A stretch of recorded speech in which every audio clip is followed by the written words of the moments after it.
ایک دفعہ کا ذکر ہے، ایک غریب لکڑہارا جنگل میں لکڑیاں کاٹ کر اپنی روزی کماتا تھا۔ ایک دن جب وہ لکڑی کاٹ رہا تھا، اس نے ایک چھوٹا سا پتھر دیکھا جس کے نیچے ایک چھوٹا سا سوراخ تھا۔ اس گڑھے کو کھود کر اسے ایک بہت بڑا خزانہ ملا۔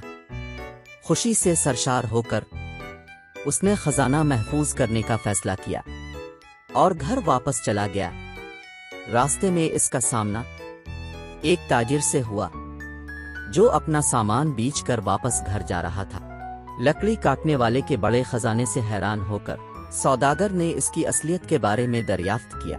لکڑہارے نے ساری کہانی بیان کی اور سوداگر نے اس کے ساتھ خزانے کی جگہ پر جانے کی تجویز پیش کی اور لکڑی کاٹنے والے کو خزانے کا آدھا حصہ دینے کی پیشکش کی۔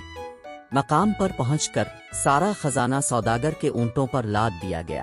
اس جگہ سے لکڑی کاٹنے والے کو ایک چھوٹی سی ڈبی ملی جو اس نے اپنی جیب میں رکھ لی۔ معاہدے کے مطابق تاجر نے لکڑی کاٹنے والے کو 3 اونٹ دیے۔ تاہم جب سوداگر آگے بڑھا تو اس نے سوچا کہ اس نے لکڑی کاٹنے والے کو بہت زیادہ اونٹ دیے ہیں، اگر اس نے کم دیا ہوتا تو لکڑہارا پھر بھی راضی ہو جاتا۔ اس بات پر غور کرتے ہوئے سوداگر نے لکڑی کاٹنے والے سے کہا، پیارے لکڑہارے، تم صرف 2 اونٹ لے لو کیونکہ یہ کافی ہیں۔ لکڑہارے نے سوداگر کا شکریہ ادا کیا۔ تھوڑی دور جانے کے بعد سوداگر نے دوبارہ غور کیا اور لکڑی کاٹنے والے سے کہا کہ وہ باقی 2 اونٹ بھی رکھ سکتا ہے اور بدلے میں اسے کچھ رقم دینے کو تیار ہے۔ لکڑہارے نے اصرار کیا کہ اگر وہ باقی 2 اونٹ دے دے تو اس کے لیے کچھ نہیں بچے گا۔ تاجر نے اسے یقین دلایا کہ جو رقم وہ فراہم کرے گا وہ کافی ہوگی۔ آخر کار لکڑہارا راضی ہو گیا اور سوداگر نے دونوں اونٹ واپس لے لیے۔ لکڑہارے کے پاس صرف اتنی رقم رہی جو اسے ملی تھی۔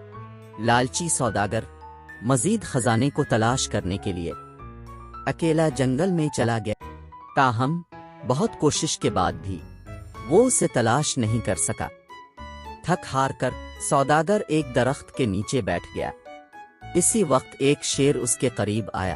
سوداگر نے بھاگنے کی کوشش کی لیکن شیر نے تیزی سے اسے پکڑ لیا اور اس کے ٹکڑے ٹکڑے کر دیے۔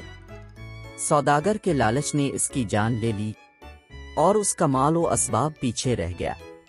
یہ کہانی ہمیں سکھاتی ہے کہ لالچ ایک ایسا گناہ ہے جو کسی کے زوال کا باعث بن سکتا ہے۔